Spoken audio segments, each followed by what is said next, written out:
Hey, what's up everyone, and welcome to my review for Mission Impossible Rogue Nation, which of course is the fifth freaking Mission Impossible movie, and of course it stars Tom Cruise once again as Ethan Hunt, the badass CIA agent slash badass spy, whatever you want to call him. He's back once again. He's doing all of his own stunts like he usually does. Tom Cruise is a crazy man. He's in his 50s and he's hanging off the sides of airplanes. What are you doing? Me, I'm not even 50. I'm sitting here doing a review in front of a camcorder.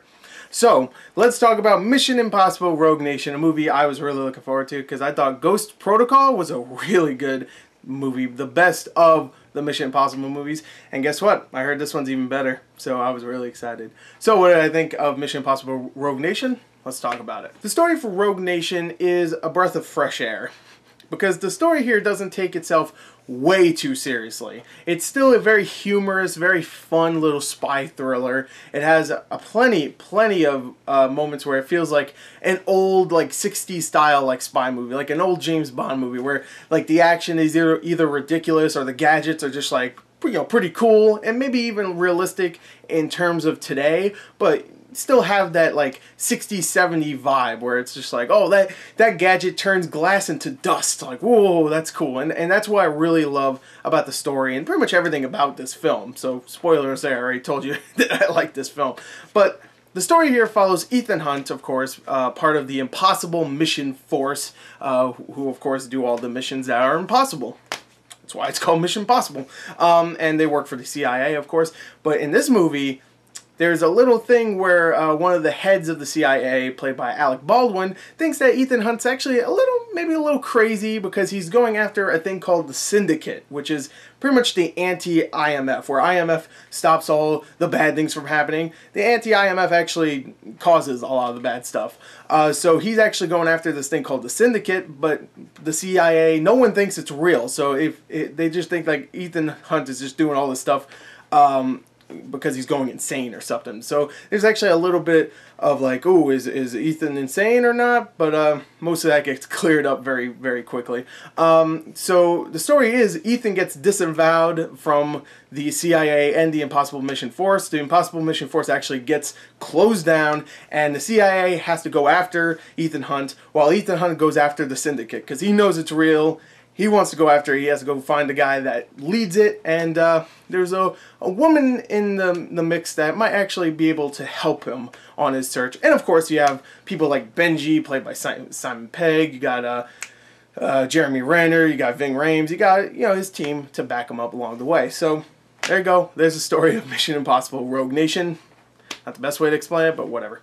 So yeah, the story. I don't explain stories well. To be honest, I should probably never explain a story in a review ever again, because I just frustrate myself and I don't do a good job of it. But whatever, I did it anyway because I guess I kind of like to. I like to torture myself. But like I said, the story here is it's fun. It's really, really fun watching it throughout, and there's a lot of great action set pieces that just are really fun to watch, especially with the stunts and the camera work. Man, the camera work in this movie is amazing, and the stunts are incredible, especially since we all know Tom Cruise, that's him really on the side of that airplane. Like, they even had a little behind-the-scenes featurette, which is actually kind of acts like a trailer for the movie, and that made me really excited to see the movie. He actually was on the side of that airplane, which that whole set piece happens at the beginning of the film, and it's a great way to set it off.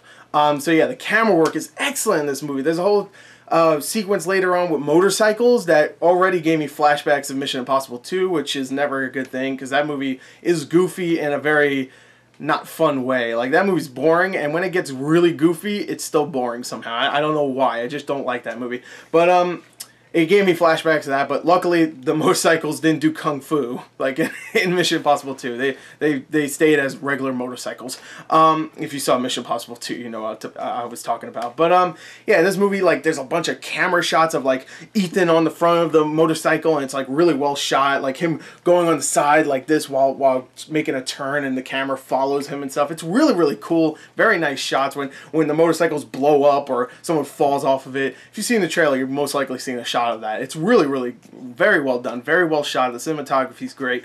The special effects, when there are special effects, I know there's a lot of realistic, like, practical stuff, but there's times where you you look and you're like, okay, that's a special effect. Like there's a whole scene where Ethan's underwater, and the water itself doesn't look like the best. You know, it looks fake-ish, but not too fake. But yeah, the special effects are well used for the most part. But yeah, most of it's really practical stuff. Really well done stunts. Well done cinematography. The camera work is excellent in this film. Of course, the score is great because you got that excellent Mission Impossible theme song, which I absolutely love, and they use it quite a few times in this film. And every time they did, I was like, yeah, I love Mission Impossible. Of course, everybody is great in the film. Tom Cruise, like usual, pulls in a great performance.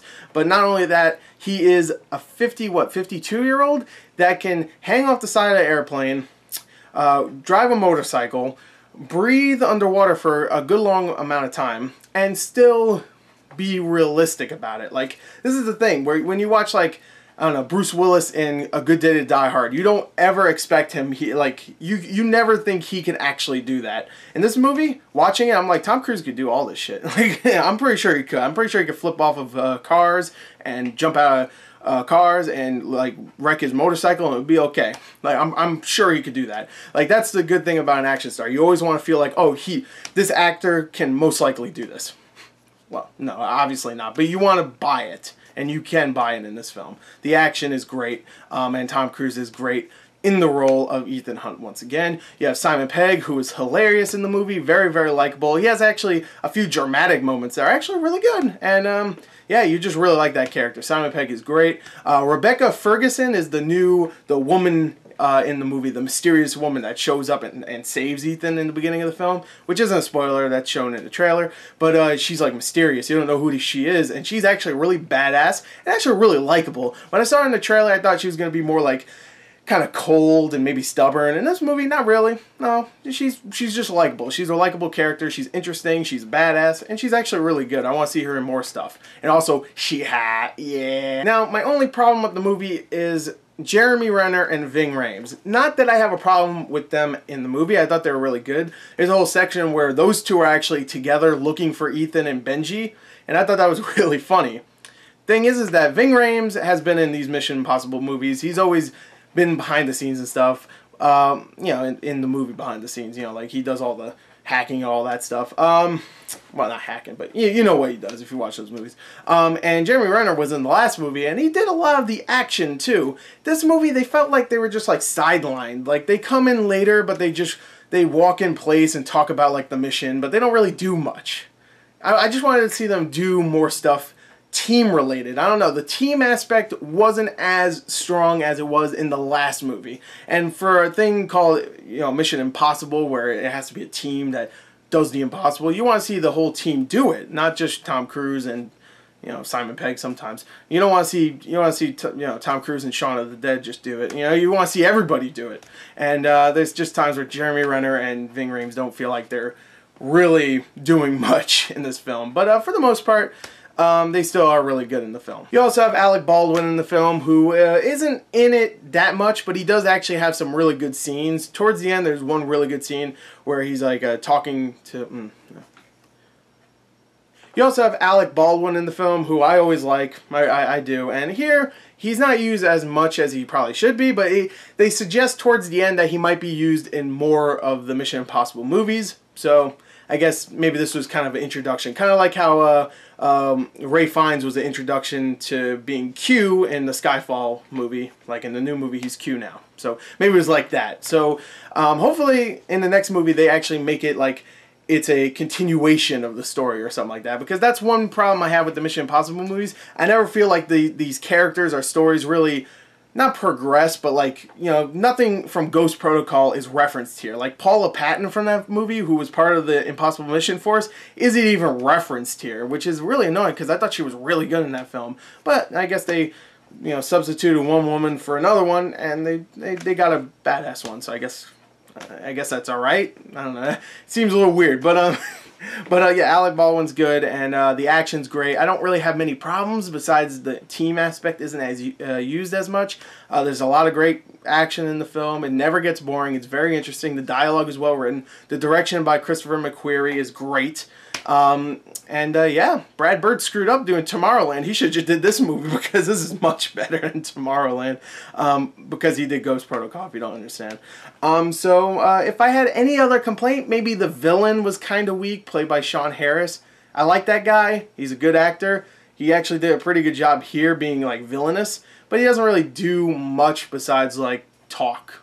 You know, he doesn't really do much in this, and I don't feel like he was like, oh, so sinister. But yeah, besides that, I think this is a great film. You definitely should check it out. And I'm going to give it a 37 out of a 40, one of the best summer movies of this year. And there's been quite a few good ones.